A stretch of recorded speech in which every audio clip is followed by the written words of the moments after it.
Hyperactive from Thomas Dolby's album The Flat Earth. That track came with one of music history's most innovative videos, and with me now is Thomas Dolby, who recently released a new album, Map of the Floating City, from which we'll be playing some tracks. Thomas, thank you for coming on to Revenge of the 80s Radio with me. Hey, thank you, Chris. It's nice to be back after 20 years with no music whatsoever.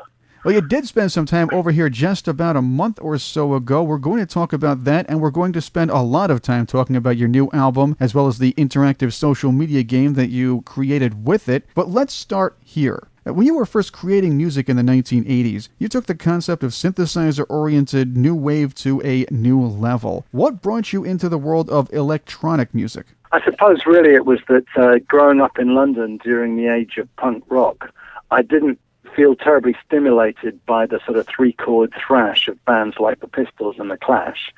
And so I was drawn to a couple of things. One was German electronic music by people like Kraftwerk and Tangerine Dream.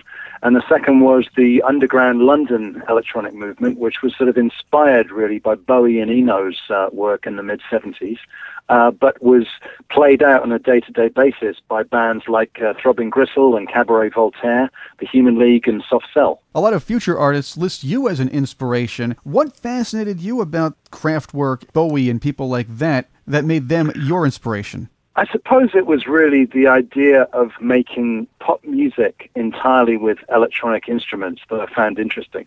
I've always enjoyed being an explorer in musical terms, going to areas where there are very few people working and helping to uncover some of the possibilities of a new genre. And that's been true whether it's electronic music, whether it's music videos, whether it's games or the web or mobile devices. I'm just at my most creative when I'm working in a previously unexplored area. And so I suppose that's what drew me to electronic music in the first place and has really guided my career. Thomas, She Blinded Me with Science was your breakthrough hit in the U.S. You were already well known in the U.K. at the time, but this track really seemed to take on a life of its own. What about that song do you think made it a timeless pop hit? Yeah, everybody was talking about the British invasion, and there were bands like Duran Duran and Adamant, Spandau Ballet, and the Police and so on that were really leading that charge.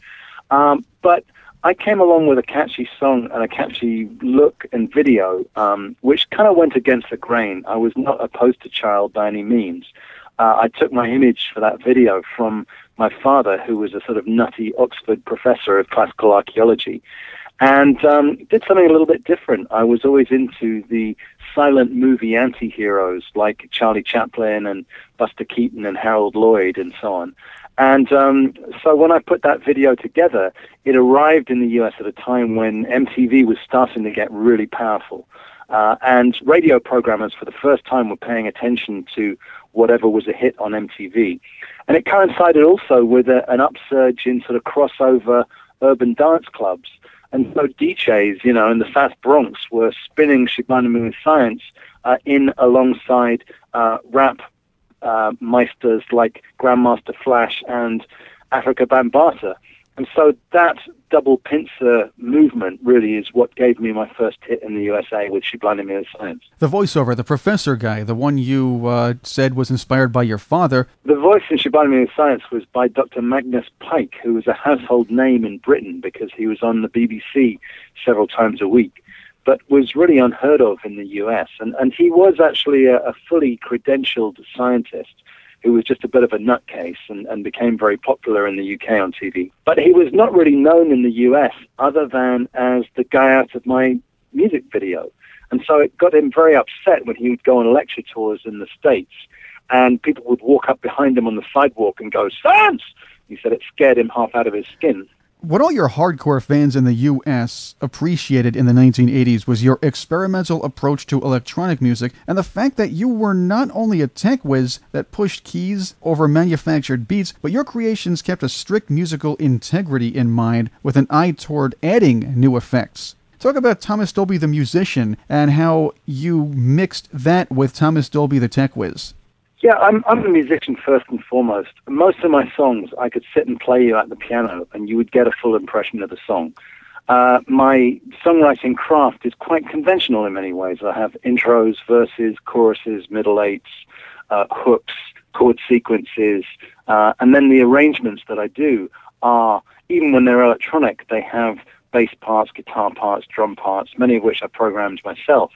But the difference, really, I think, is just the personality in the music. It's quirky. It's a little different. I think that the use of electronics enabled me to create fresh sounds and flavors with the music. But underlying all of it, there are songs that make sense. And so when you hear one of my melodies in your head, you don't necessarily hear all of the sounds. You just hear the song, the melody, the lyrics, the vocal. So these are songs that hopefully stand up on their own merits, with or without all of the frills. One thing that I should note is that not only do you feature almost all electronics, the horns are real. I suppose the privilege that I've had through being successful as a programmer of synthesizers and samplers is that I've gotten into the elevated position where I can hire an orchestra, I can hire a string section, I can hire a horn section. And so everything I know about music I've learned from experimenting on my own with synths. I don't have any classical training or conventional background in music at all. So as you can imagine, having done horns synthetically, it's very exciting to actually get with a great horn section like the Jazz Mafia horns who I used on my last solo US tour. And I used them extensively on the new album, A Map of the Floating City, to get with them and mess around with them, or with the string quartet Ethel, who also feature on the album. Thomas Dolby is my guest on Revenge of the 80s Radio. Straight ahead, we'll talk about his new album, A Map of the Floating City, and more about Thomas Dolby, the musician and the businessman, on Revenge of the 80s Radio.